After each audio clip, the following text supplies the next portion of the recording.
Yosa, kembali lagi di Kako Anime. Dan ya, kali ini kita akan membahas hal menarik yang ada di One Piece chapter 1178. Dan kali ini kita akan membahas lebih tepatnya adalah soal jantungnya Zomer. Dimana jelas ini satu hal yang jadi pertanyaan terbesar di chapter kali ini. Bahkan sejak spoiler ya, apakah ini ada hubungannya dengan Torao? Apakah ini ada hubungannya dengan kemampuan OP-OP Nomi?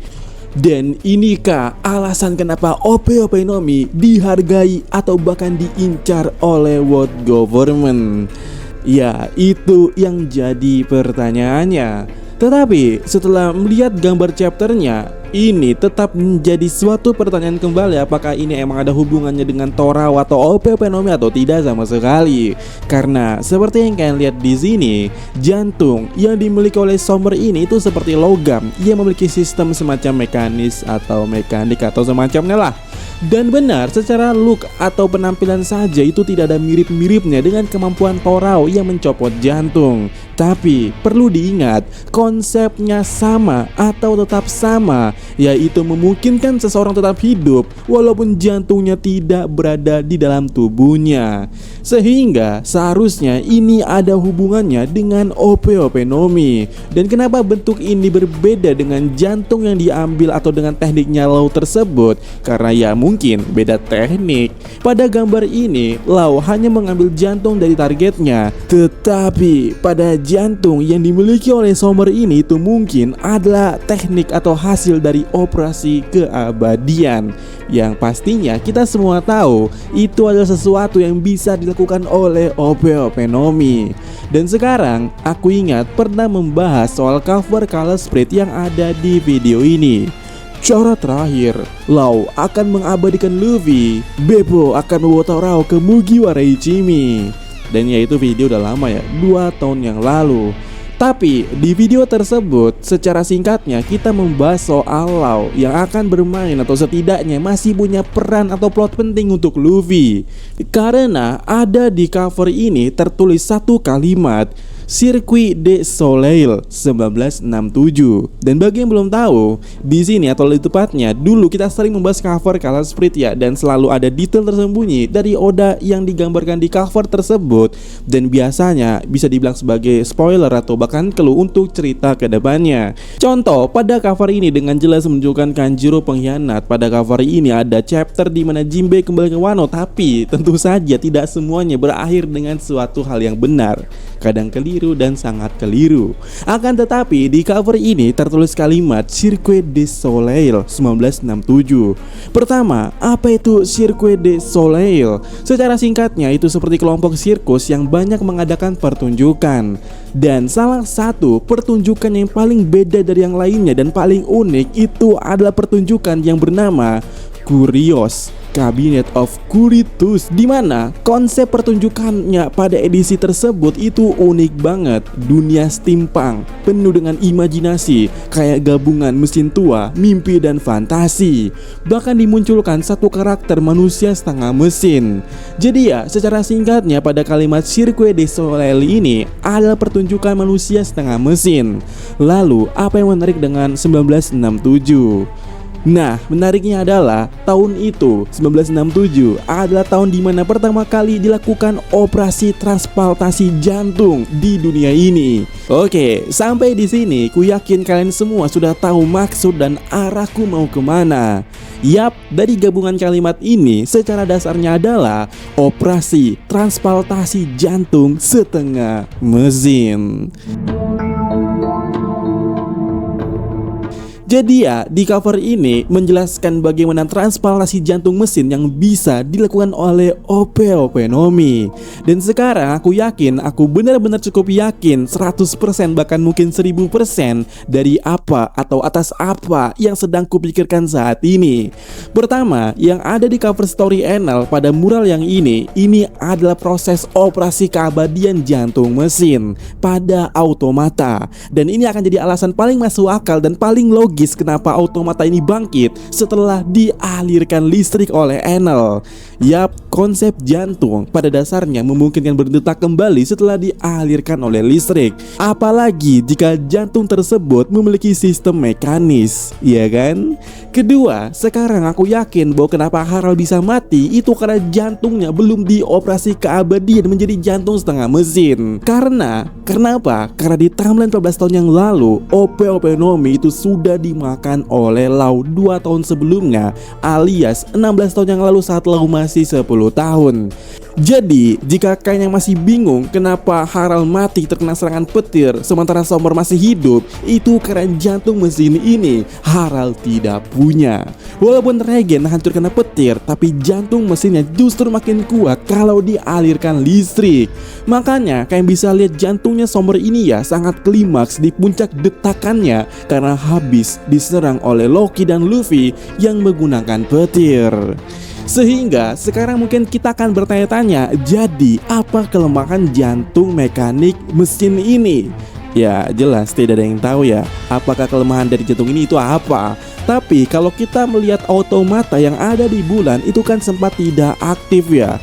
Dengan artiannya adalah kelemahan dari jantung mesin itu terletak pada mungkin sumber energinya atau mungkin ada faktor lain, ya tidak ada yang tahu ya.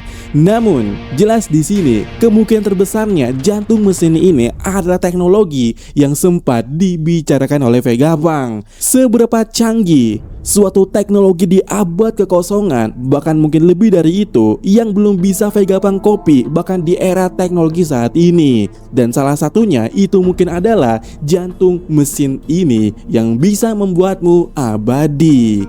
Tapi di tangan Imu itu mungkin berbeda ya, atau berubah drastis, karena aku yakin Imu ini kekuatannya secara overall itu adalah alkimia, yaitu kombinasi dari sains dan magic. Dan magic inilah yang mungkin membedakan automata dengan para Holy Knight, dimana mungkin jantung mesin ini yang ada pada Holy Knight itu lebih awet dari automata karena ada unsur magic yang dialirkan melalui kontrak dengan Imu. Tapi jelas jika berurusan dengan magic pasti ada harga yang dibayar atau syarat yang harus dilakukan. Sehingga di sini melihat kondisi Holy Knight terbantai, aku jadi curiga apakah Imu pergi dari Marijoa itu bukan karena pergi ke Elbaf, tapi ke sesuatu tempat untuk melakukan semacam ritual daripada jantung-jantung ini. Dan ya, bagaimana menurut kalian soal itu?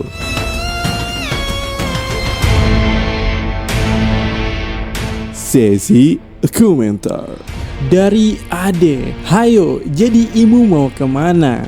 Nah itu dia yang akan kita pertanyakan di next video ya. Lalu dari Abdu, apakah yang dimaksud pergi dia bukan ke Elbaf tapi pergi untuk mengisi energi karena dia terkuras tenaganya habis mengeluarkan kekuatan mengendalikan Satria dengan jarak jauh, jadi dia istirahat? Ya mungkin bisa jadi, tapi mungkin saja sih ya. Tapi kalau kita ngeliat mural, aku curiga apakah Imu berniat mengambil sesuatu yang bentuknya seperti matahari ini. Lanjut, di sini ada Rovi. Bang, bahas tempat yang diserang pasukan revolusioner, kira-kira tempat yang mana? Karena ada beberapa tempat tinggi yang ditinggali para bangsawan dunia. Nah, kalau berbicara soal pasukan revolusioner, terutama tempat di mana mereka menyerang, sejauh ini emang world government.